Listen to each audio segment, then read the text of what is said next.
if we didn't talk something about bananas in the tropics, because they are among the most important fruits of the tropics, and they form a very important part of the food of a lot of people.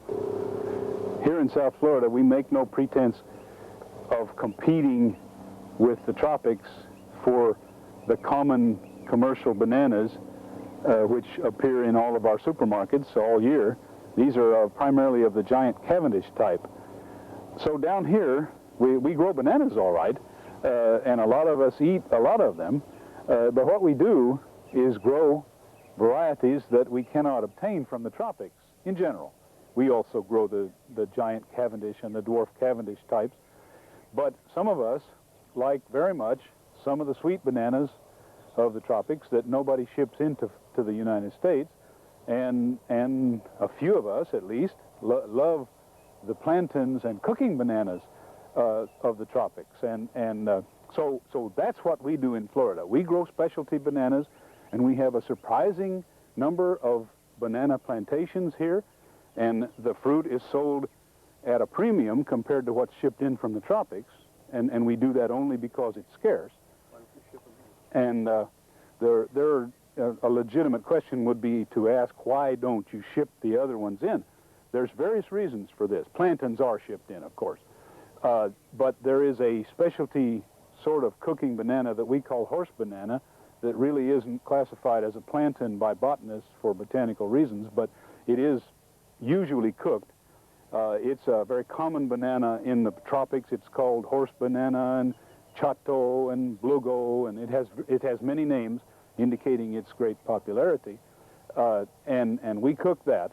And another reason that we don't ship in some bananas, one that we grow called apple, once it starts ripening, it falls off the bunch very easily, and so it's very hard to handle. So handlers don't want to have anything to do with it. I was talking of the horse banana.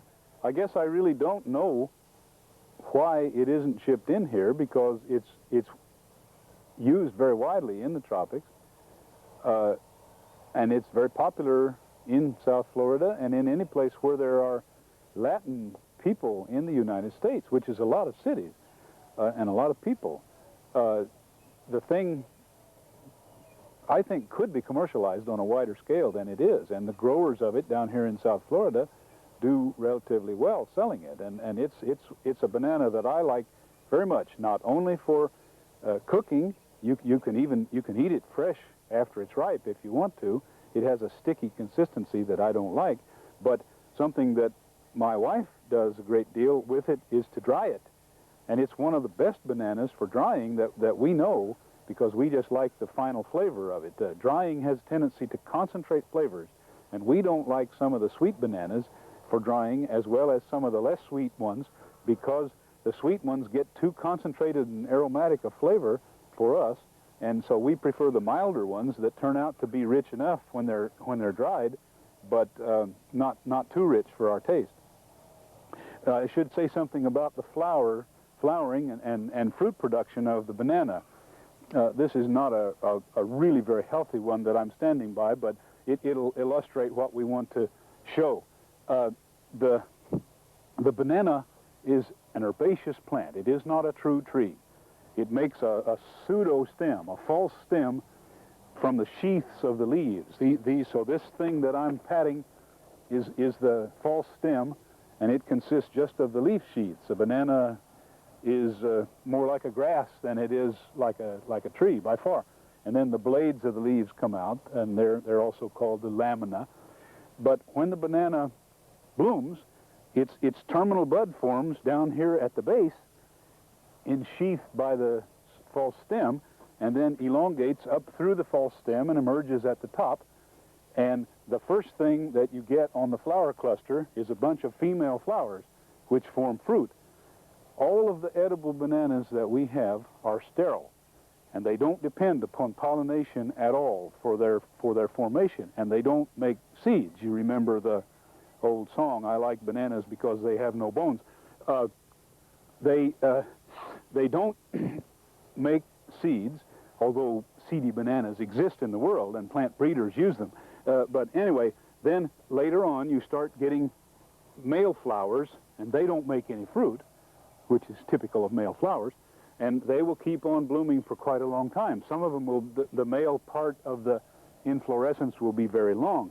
Now, in commercial banana production, and a lot of amateur growers do it too, the male flower part is cut off, just like this, for several reasons. Some people feel that the continued formation of the male flowers saps some of the strength from the plant, and they prefer that the strength be diverted into the developing fruit, and so that is part of the reasoning. Another reason is that fungal diseases will develop on these male flowers and thus proliferate the disease in the area. So this is another reason for cutting it off.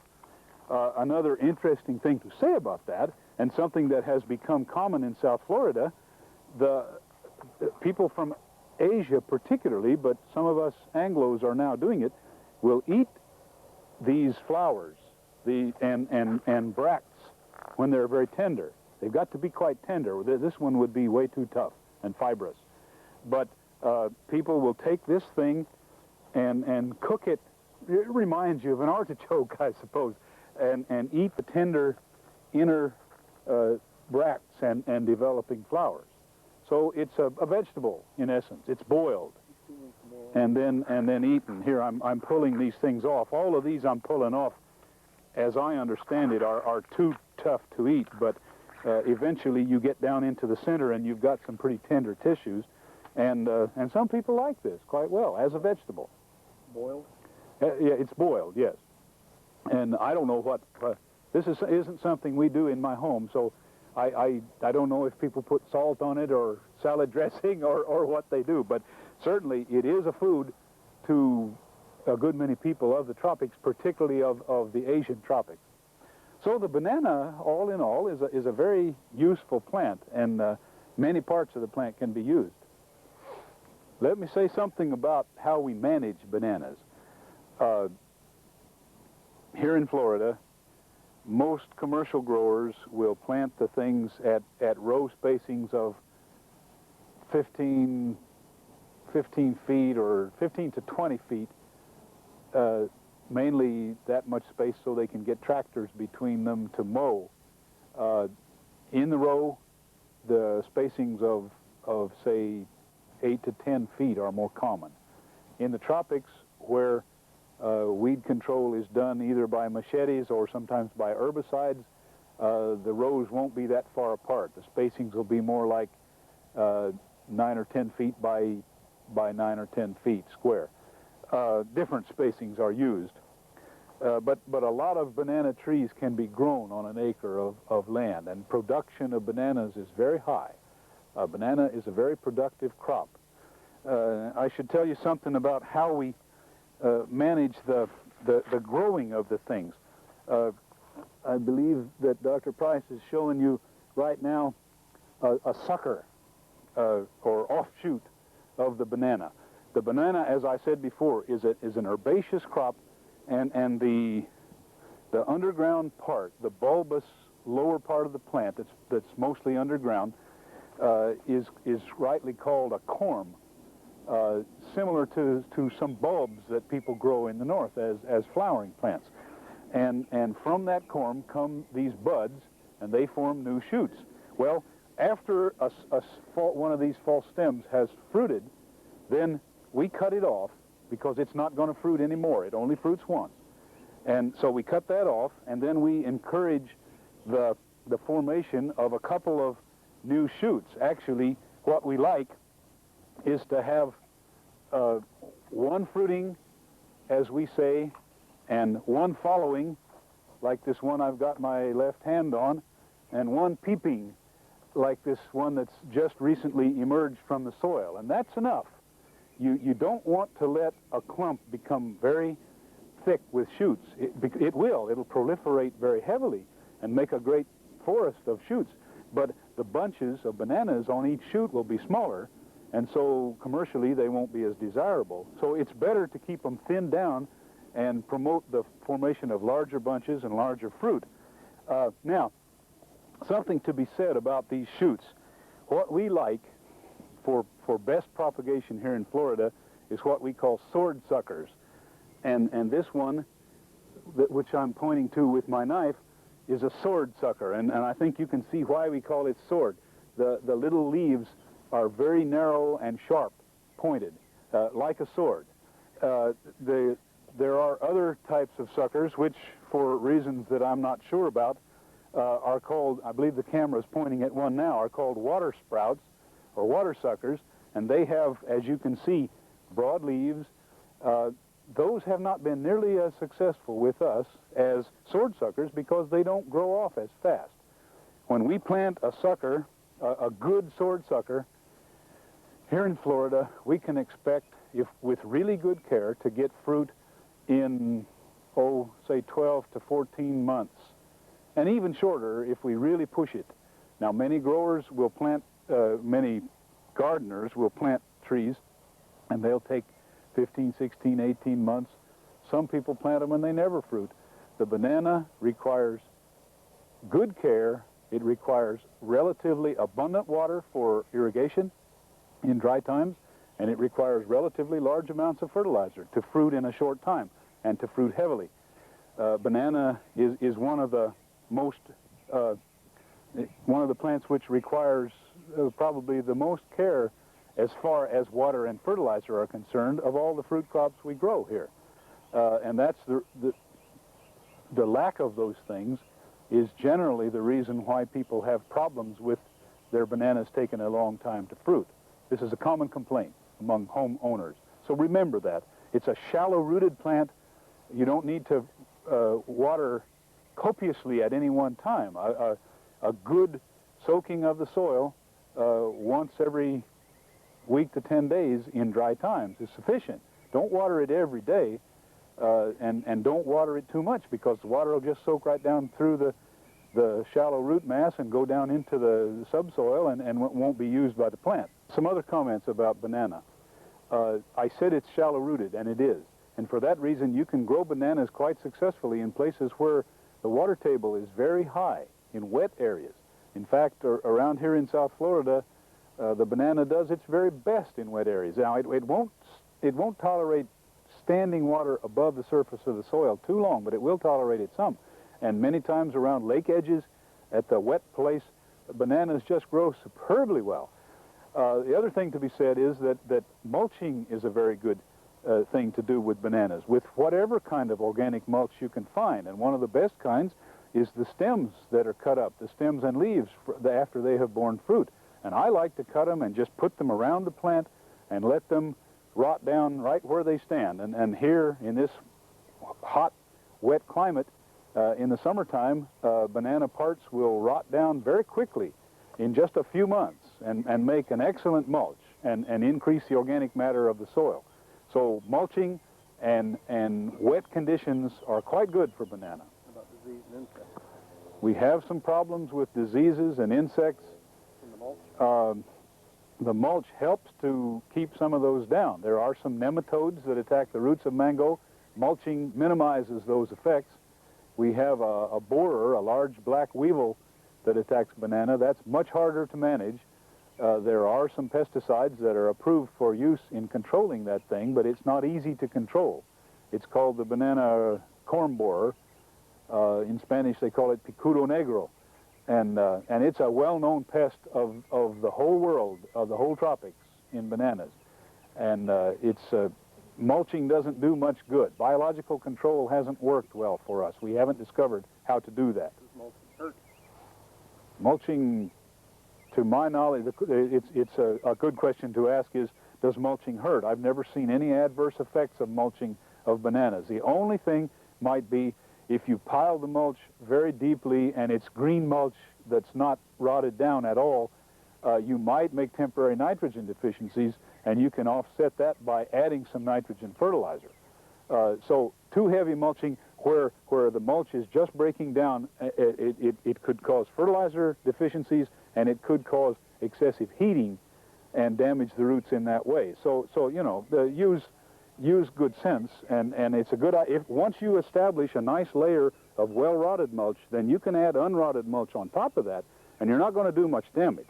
But don't have breadfruit trees growing here in South Florida in general because it's too cold for them. But we do have one called the jackfruit, which is native to Asia and is very widely grown there and very much esteemed by many of the people. This is a jackfruit tree that I'm holding. It has very dark green, shiny leaves. It's a tough tree. It grows under rather wide conditions fairly well. It has an interesting habit in bearing its fruit.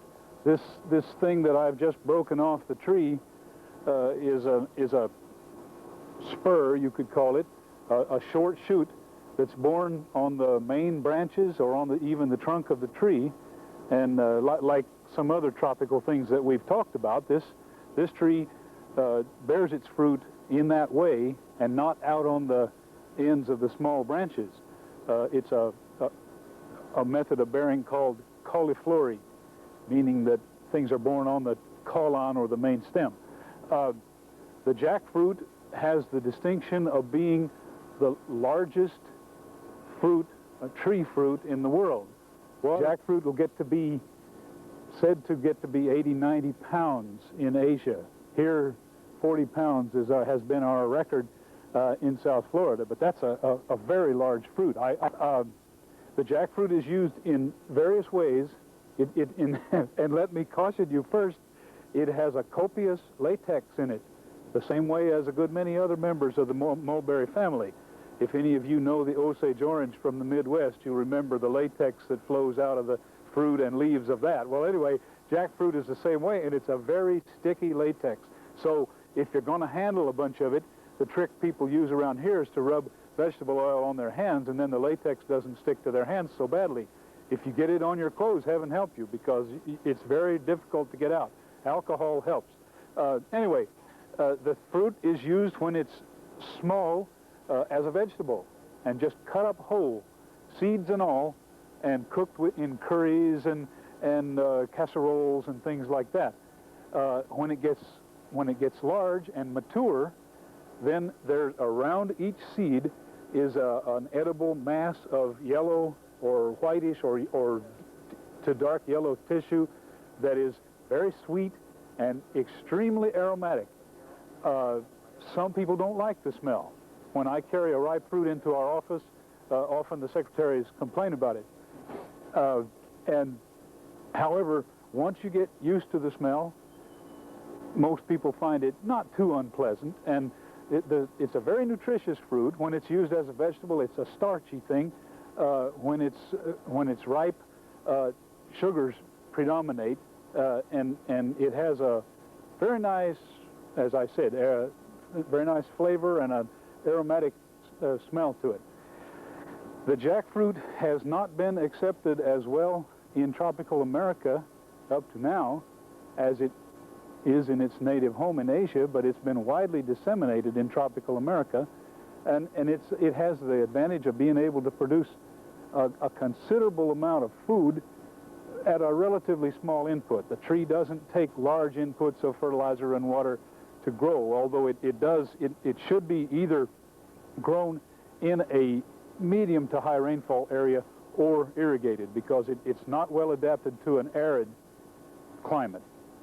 What else can I say about the jackfruit? We have, I should say immediately, here in South Florida, we have a few small growers who are planting little orchards of jackfruit. They have sold the fruit here in this area to mostly people of Asian ethnic origin for fantastic prices. Now, that only means that the fruit is scarce here, because it wouldn't sell for as high prices if there were a large production, the old supply and demand thing. Prices have ranged up to $4 or $5 a pound, and when you consider that a good many of the fruits that are sold weigh 20 to 30 pounds, figure it out. You know, the fruits sell for a very high price. But remember, this is to people from Indonesia, Vietnam, Thailand, Philippines, Malaysia, who may not have seen one of these things for 10, 20 years, and they would do almost anything to get a fruit. So, you know, we're talking about a sort of artificial situation. Nevertheless, this is a saleable commodity, and we have people with enough faith that they're going to be able to sell them, that they're actually planting grafted trees. That brings up something. The tree, and again, here I am without flowers to show you. This thing bears both male and female flowers on the same tree. And you can tell them by looking at them. The female, it's actually inflorescences or clusters of flowers. And the female cluster looks like a miniature fruit. The male cluster looks a little different and has tiny yellow stamens dotted around on the surface of a cylindrical inflorescence. And we don't have any problem with pollination. We don't really have a problem with pests on this tree. But that's often the case when you're growing isolated trees introduced from far away, and they don't have their natural enemies with them. So, you know, we don't kid ourselves. If we start making large orchards, almost inevitably we'll have some kind of problem crop up. But at the moment we don't.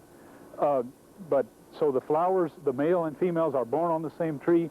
We don't have a problem with pollination. We don't have to plant more than one tree to get fruit, although we think that it helps if we plant more than one tree and we have cross-pollination between the trees. But a single tree is quite capable of making fruit. I might add, I forgot to say that the seeds can be eaten too. People liken them to chestnuts. The seeds of the ripe fruit. You can take them out and boil them or roast them and eat them like chestnuts. They're starchy. The flavor is not unique at all. It's like the seeds of many things. You can substitute one for the other easily. But in a case of need, certainly they're a source of good carbohydrate nutrition and some protein too with the embryo there and so on. Stem that I have hold of was a fruiting stalk, at least a blooming one. And you might say, well, that looks like a pretty small stem to hold up a 40-pound fruit. And indeed it is, but remember that the members of this family, the mulberry family, are noted for their strong bast fibers, the fibers in the bark. And so the bark of the limbs and the small shoots is very strong. And so they can hold up the fruit quite nicely. You don't want to be standing under the tree when the fruits of this thing fall, because they could sure do you a lot of damage because they're so heavy. But the stems do hold the fruit quite well. I want to show you a couple of things here. There is well, first, note that the terminal bud, this sharp sheathed organ on the plant, this is a family characteristic of the mulberry family. Our local ficus trees are all in this family too. You'll recognize the similarity here. Also, there's a small developing inflorescence here. This is a male inflorescence. You can't see it well enough to tell that, I'm sure, but it is, trust me. And what it generally does, a shoot will come out like this and start making male inflorescences, and then occasionally it'll make a female interspersed with it. And that's its bearing habit. So female inflorescences will be born on the same shoot as the male ones, but just in alternation.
My name's Martin Price. I'm the executive director at ECHO.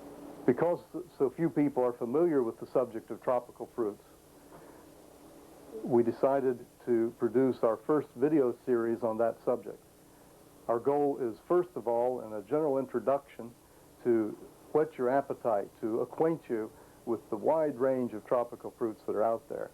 And then in the subsequent several hours of videotape, to go into considerable more depth about selected individual fruits. Now, who would we go to make a videotape like this? Well, that choice was easy. Back when ECHO was first beginning in 1981, I got a letter from a man that I had never heard of named Dr. Carl Campbell. He was working at TREC, the Tropical Research and Education Center of the University of Florida. He said that his specialty was tropical fruits, that he was a professor of tropical fruit and the extension agent for the University of Florida, worked frequently with the commercial production of tropical fruit in this country as well as consulting overseas, and that he would be more than happy on a volunteer basis to help us with any questions when people would write in with them. Well, I sure hope he was serious about that, because there have been many, many times every year that we've had occasion to get on the phone and get into a 10 or 15-minute discussion with Carl Campbell about why is it my mango trees flower but don't bear fruit, or how can we keep the fruit flies out of the papayas. You never know what kind of a question is going to come up next. We found Carl to be both knowledgeable and entertaining as he speaks. You'll soon see what we mean by the almost boyish enthusiasm he has for his favorite subject of tropical fruits. When someone is considering tropical fruits, if he's working with a private or voluntary organization, he is looking to improve conditions in the community, either because it's going to be a good improvement in nutrition or quality of life for the people because they eat it themselves, or because there is a market for that.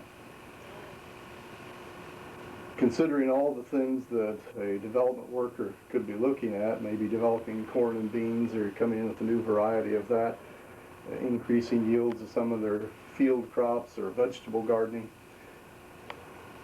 Not as many people think about tropical fruits, but what kind of potential is there? Is that something that people ought to be thinking about more often? It's always interesting to think on that, and I do a lot. None of us who work in fruits kids himself that fruits are as important as corn and beans and rice, and wheat, of course. But we feel strongly that fruits offer several real advantages to people in developing countries as well as all countries. In the first place, the people need fruits in their diet for the vitamin content they give and minerals and some other nutrients. But the fruits make up a very small caloric part of their diet, for sure. But the fruits add a lot of interest to people's diets, and it's always my feeling that a person's diet is immensely richer for the addition of a few fruits, immensely richer than the caloric content would indicate. It's a lot more to quality of life than staying alive. That's correct. That's correct. But the fruits have other advantages as well. For one thing, many countries that I see in the tropics have a good internal market for these fruits. Avocados are an excellent example. In tropical America, the home of the avocado, there's often a shortage of avocados. So thought the avocados were going to waste under the trees. They aren't, really. They aren't. Go to any city of Central America and you'll find avocados much of the time selling for a pretty high price and being very scarce a lot of the time. And this is primarily because of diseases, but there are ways to deal with those nowadays. But the other aspect of fruits is that there is a worldwide tremendous interest in tropical fruits now for various reasons. People are affluent. Many people in the affluent countries want to try new things, and so there's a boom in tropical fruits essentially. And people in tropical countries that are looking for a way to make some money so that they can buy other necessities of life can capitalize on this by growing fruits and selling them to people outside the tropics who are willing to try them and anxious to try them. So if I'm working with a development organization, I'm small compared to anything that governments do. Maybe I'm working with 100 farmers or 200 farmers at the most. Is there anything that I can do to capture an export market? What kinds of things do I need to think about? How do I develop that market, or is it even something that somebody's ever going to be able to pull off with 100 farmers? I have faith that there are many situations in which things like that can work. Several things, though, are very important. One of them is that in modern agriculture, farmers need to be aware of technological advances and utilize them, not just machinery, but ways to grow things. And they generally need to improve upon their traditional ways of growing fruits in order to enter into export markets, to be able to sell the fruit to other countries. It's because our standards of what a perfect fruit is like is so different? Because quality standards are different, and because often it's not only the quality thing, it's a quarantine thing, because many countries that are going to receive fruits don't want to have fruit fly larvae inside them and things like that. So you've got to deal with that, and you've got to eliminate the pests as best you can, or else you're not going to even be able to get into the export market. And then another thing, of course, is to have a place to sell the fruit. And this is something that people forget sometimes, but it certainly is well when anyone is attempting some kind of a fruit marketing scheme to have investigated places to sell the fruit before they go ahead and invest a whole lot of money in producing the fruit. And another thing in many countries that presents a problem is a transportation network to actually get the fruit products from the place where they're grown to the place where they're going to be packed and shipped. And so, but these things can be and have been solved in many countries. Sometimes it involves a fleet of trucks that go around throughout the countryside picking up sacks or boxes of things at each little farm along the road. We did this with milk when I was a kid in the Midwest. I mean, you know, these things work, but they take coordination and determination to make them work. Do you think of any example where that's happening? I think of a good example where it's happening in Haiti with mangoes. Lots of small producers have a certain amount of mangoes, and they're shipping one particular variety called Madame Francis.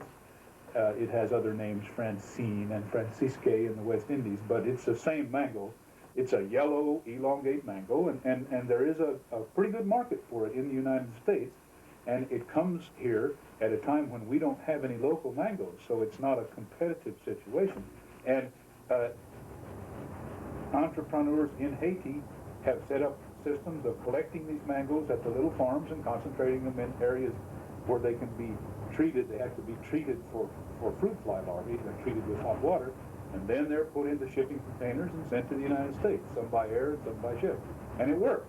It's a good way for the farmers there to make some money so that they can do the things they want to do. Sounds like it takes a liaison with someone, big business, so to speak, who understands marketing and airplane cargo and refrigerator ships, but who's willing to work with the small farmer somewhere. The common vision is that the big guy does everything, including buys up all the land. But there are cases where that isn't the way it's happening. I'm happy to say there are a good many cases where that happens that way. The presence of the big operators is necessary for the things that you said, the actual overseas transportation methods and so on.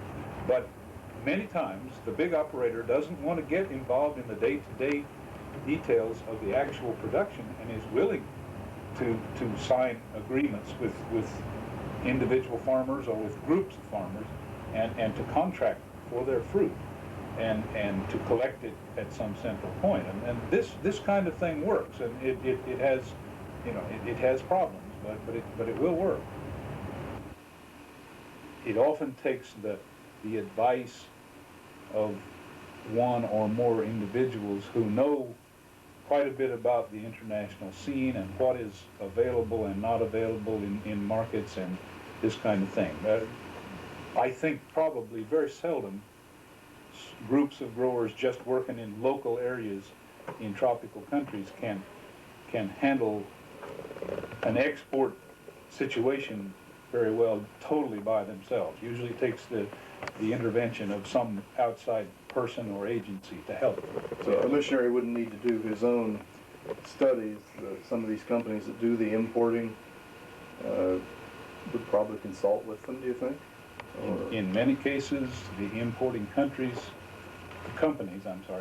have personnel with the training and to help out in cases like this.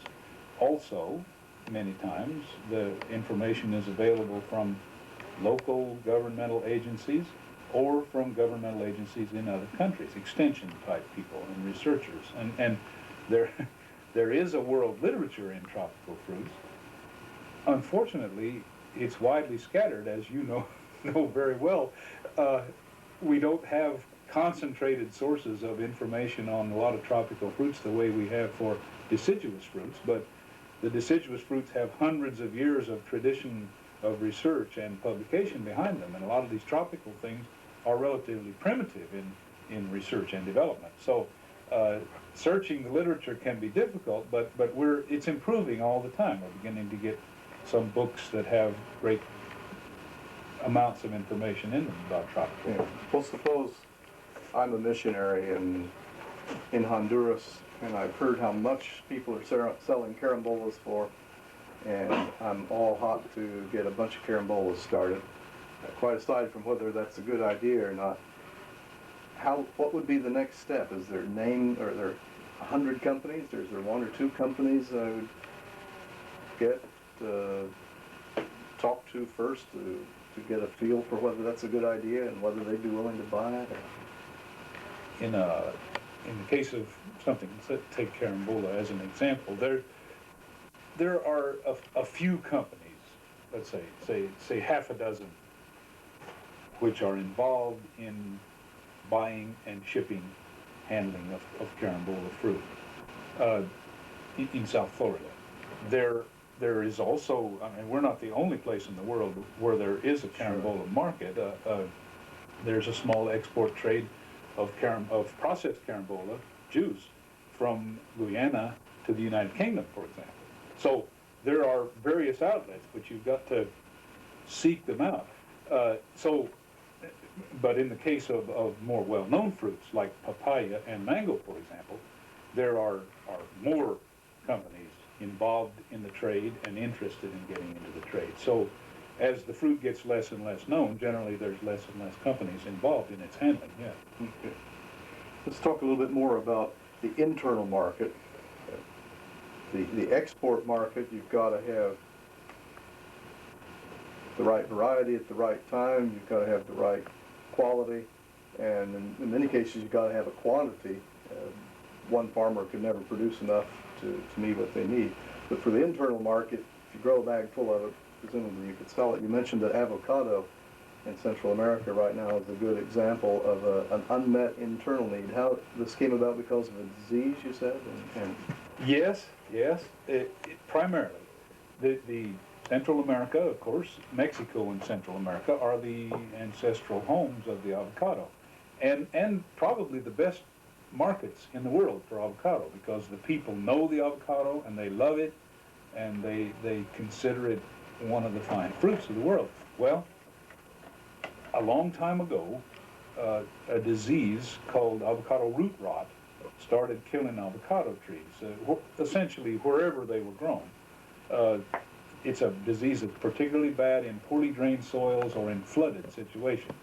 It's caused by a fungus, which is a water mold, and it spreads by spores that swim in water. So heavy rains or flooding are very conducive to spreading this disease.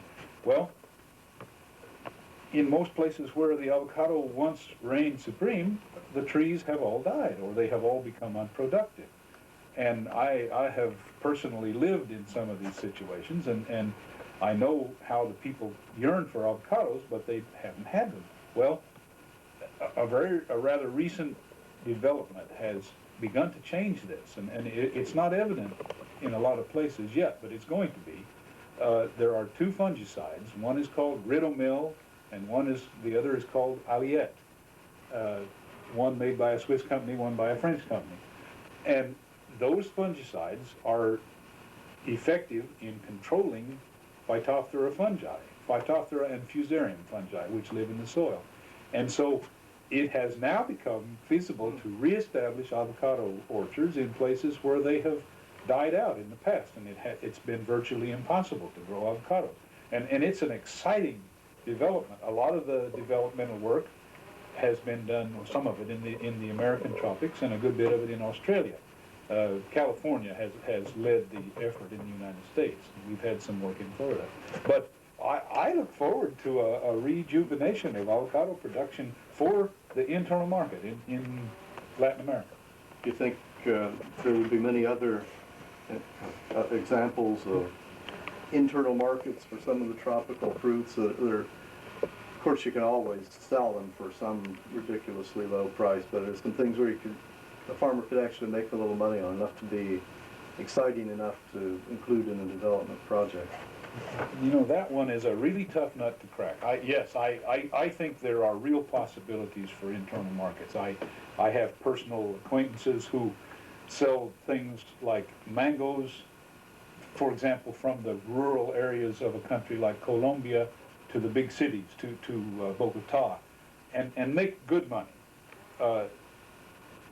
Unfortunately, when they sell them in the area, in the local area where they're produced, it's just like you say. Many times the people who run the stores don't want to pay very much money for these things. And so the farmer ends up not getting a decent return for his product. And I'm not sure of the mechanism that farmers are going to have to follow to establish a decent price. Our U.S. farmers have complained about, I grew up a farmer, and they've complained about this during my whole lifetime, that they don't feel that they get often prices commensurate with what they have to pay to produce the crop. And farmers sometimes have to band together and get a little tough and say, you know, this stuff is really worth this much instead of this much. But it takes some determination to establish a price structure.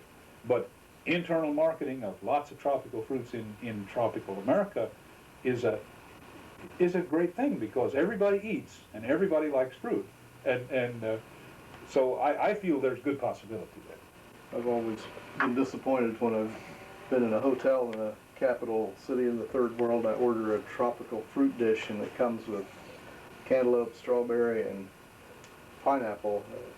Whether that's their perceived idea of what Americans are going to want, or whether these tropical fruits that we think so much of are almost curiosities in the tropics themselves, or they're not available. Many times that has happened just because producers and handlers have spent a lot of money promoting those fruits and developing transportation and storage systems for them in developed countries, and then they've moved into markets that are available in other countries, and nobody has spent enough time learning how to handle and present the local produce. And this happens here in South Florida to us frequently.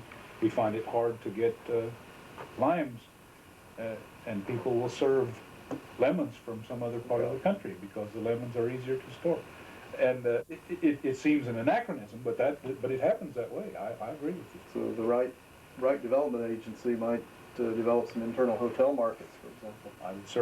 I certainly feel that hotels and tourist resorts and things like that are one of the targets that would make a good place to start in development of consumption of internally produced products.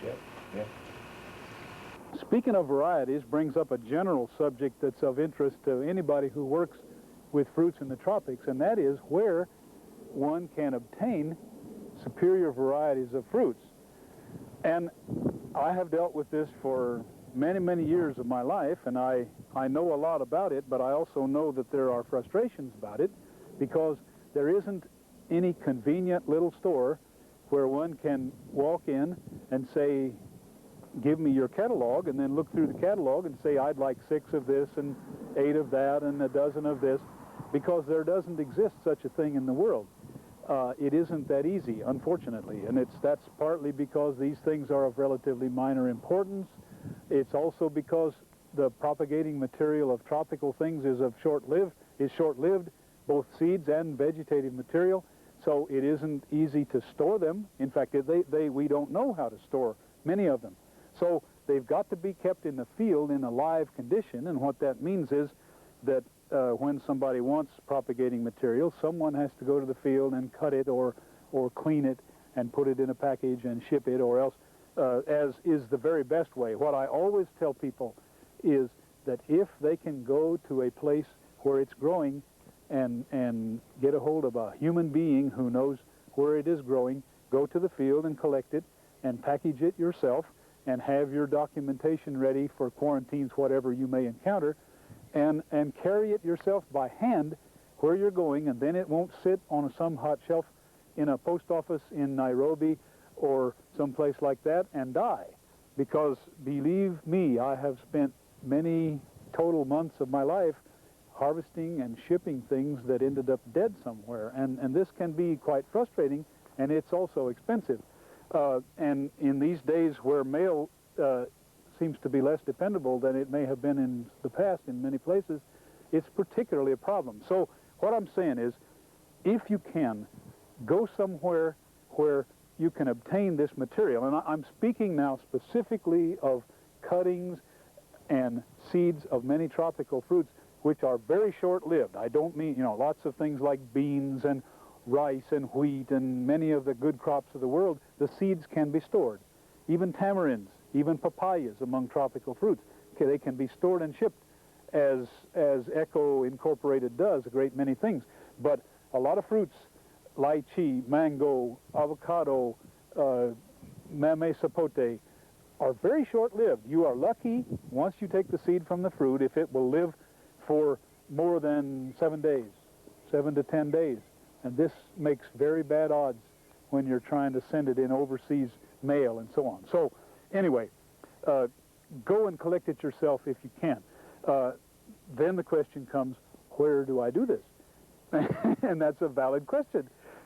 There are good collections of many of these things in Florida, for example. The U.S. Department of Agriculture maintains at Miami, Florida, also at Mayagüez, Puerto Rico, also at Hilo, Hawaii, fine collections in the National Germplasm Repository System. These are living collections, and they have a living curator who's in residence and who has very good records of everything that's available there.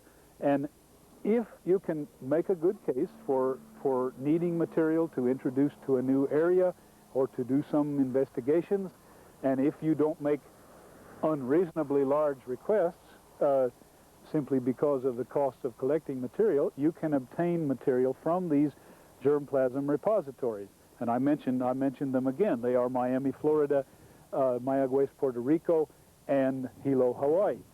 There are other repositories for other kinds of crops scattered all over the United States and at various places. Small fruits are at Corvallis, Oregon, for example, and citrus are at Orlando, Florida, and at Riverside, California, and so on and so on. There are many sources. Here in Florida, the University of Florida also maintains a good collection here at the Tropical Research and Education Center.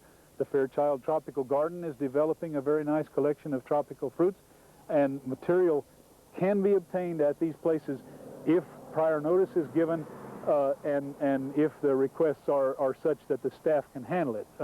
Some of these places have difficulties in handling large quantities of fruit or in obtaining quarantine documents, so be prepared to do some of this legwork yourself or to find somebody who knows how to do it. This is one way. I have another very good way. Here in Florida and also in other places like California, there are fruit clubs of highly interested and highly knowledgeable people who collect fruits and who are interested in introducing new fruits from other countries, and those people, in many cases, are willing to trade plant material, and again, a personal visit is better than doing it by correspondence, but sometimes it can be set up by correspondence as well. And I would encourage you to go to such organizations as the Rare Fruit Council International of Miami, and there are chapters of that group or similar clubs scattered throughout most of the counties of southern Florida, from Tampa Bay southward, and from Cape Canaveral southward. These are some of the ways to get plant material. There are also experiment stations in foreign countries, such as the Wilson Popenoe Botanical Garden on the north coast of Honduras near the town of Tela, formerly owned by the United Fruit Company and now owned by the Honduran government.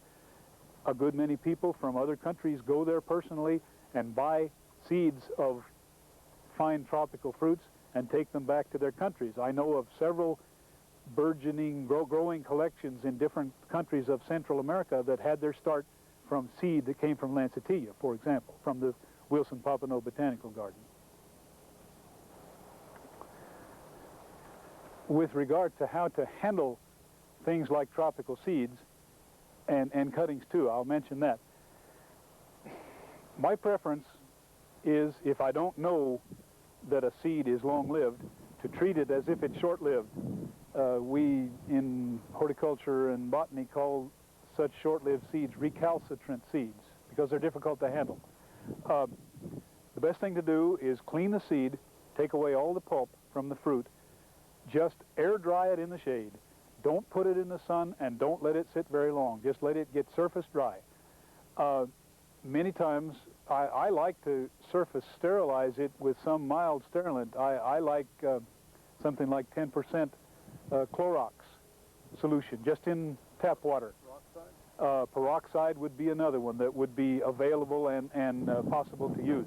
But certainly the Clorox can be obtained relatively easily.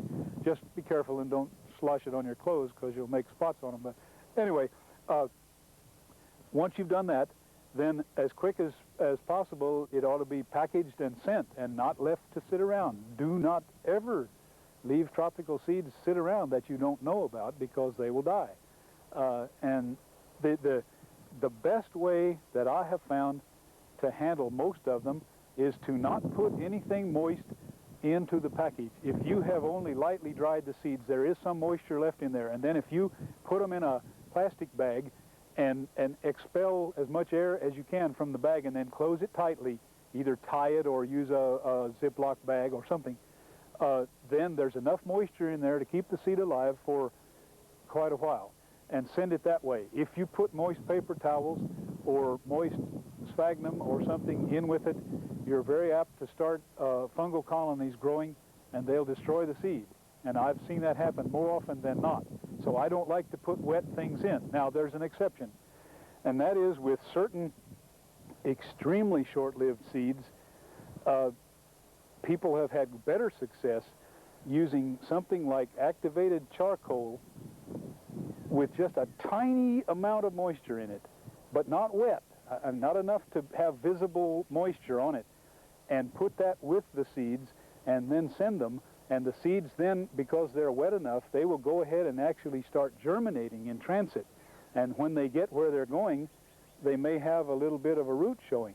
And this works too, but handle that very carefully. And I emphasize, don't put sopping wet things in with these seeds, because you're going to ruin them more times than not. And the same as with cuttings. When I take cuttings, I always, as I said, take a cutting with some leaves on it, like this, and strip off part of the leaves and leave maybe this much of the leaves on the cutting, maybe half of the leaves that were originally on it, or slightly less, a third to a half, and then put them into a tight-fitting plastic bag and depress it so that you get out most of the air. You don't want a whole bunch of dry air in there, and then close the bag and send it off. And there's some moisture left in these leaves, and it will be transpired into the atmosphere enough to keep the atmosphere moist enough to keep the cuttings nice and fresh. And that's the way I like to do it the best. A subject that frequently comes up when I talk with students is, where can one obtain training, or how can one become qualified to do work with tropical crops, specifically tropical fruit crops, since that's my field?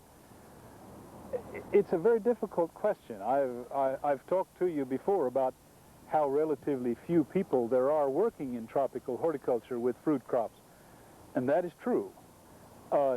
Fruit crops in the past in the tropics have been looked on as traditional crops which are grown by traditional methods, and they have not been grown intensively ordinarily, because they were not of such basic importance as crops like cassava and rice and things like this that were the very staffs of life, so to speak. So it can be very difficult to convince farmers in the tropics to expend large amounts of money on growing tropical fruit crops. That's changing very fast today. Fruit crops now are looked upon as good income earners, and they're looked upon by many farmers and by many governments in the tropics as means of making good personal income and as means of gaining foreign exchange through export to other countries. And so they're attaining a much more important spot in a lot of these countries than they have had in the past. And it's an exciting thing to somebody like me who spent 30-some years working on them to finally see them attaining that kind of importance. The trouble is that we still have such a narrow base of information that we desperately need more people in this, and I'm always trying to interest people in going into it. The problem comes in that they can find very few places to go and study. As the United States is concerned, to get specific training in tropical and subtropical fruits, one is pretty much limited to the University of Florida and to perhaps parts of Texas A&M University, to the universities in California, particularly now the state universities in California, such as California Polytechnic at Pomona. Hawaii. And Hawaii is the other one within the United States, and there is a good deal of work going on with tropical fruits, and one can go to Hawaii and get some good training in tropical crops in general. Some people find that the expenses there and the insular climate to be not as much to their liking as the mainland, but that's a matter of individual differences. There are other places in the world.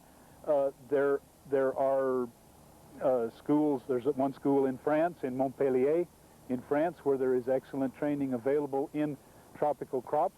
The University at Wageningen in the Netherlands is a good place. They have quite a lot of work going on in teaching with tropical fruits. They have the important disadvantage that they don't have the fruits growing outdoors, so that the students can get practical training. And there are other places in the world one can find, but they are relatively few. Now, there's another point of view on this, one that I hold partially, and that is that what one needs to become a scientist nowadays is, first of all, a good basic education in sciences in general. And what I found was that having a good basic training in botany and biochemistry and horticulture, as well as other disciplines, physical science and mathematics, that I was able to learn the technology of tropical fruit production relatively fast. It would have been better, it would have been easier if I had known tropical fruits all my life, but I didn't.